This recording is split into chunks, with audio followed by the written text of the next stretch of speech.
How do I make and share Google Docs? Hello and welcome back to Google Tools for Success. I'm Cameron and I'm here to help you use your HDSB Google account to make school easier. Today we learned to create and share Google Docs. So let's find our Google Docs. Now Google Docs lives inside of our Google Drive. So we're going to click on our waffle, go to Drive, and inside of here we can create. Inside of Drive you have the option to create a variety of different products: docs, sheets, slides, vids, forms, and more.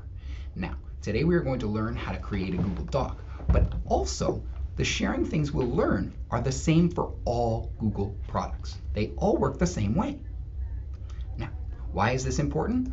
Google Docs is like your digital notebook. You can write school papers, stories, or homework here, and you can share it with your teachers. So, we've been to Google Drive, and we've clicked New, and we selected Google Docs. Now, here's where we give our document a title. I'm going to call this Example Document.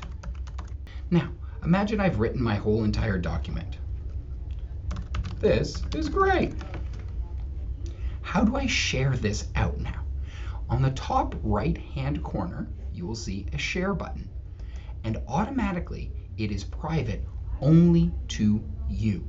If you're wanting to share it with another person, you can type their names in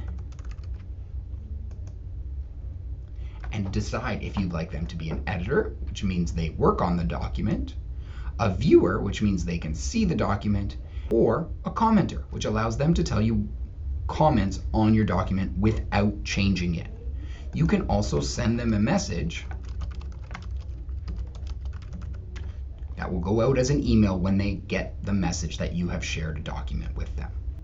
When you're ready to share, click Send. Other things to know: you can change the font, you can make text bold, you can italicize, underline, and change the size. So, key takeaways: you can create new docs for your work and easily share them with your teacher. Next, we'll learn about how to organize your Google Drive.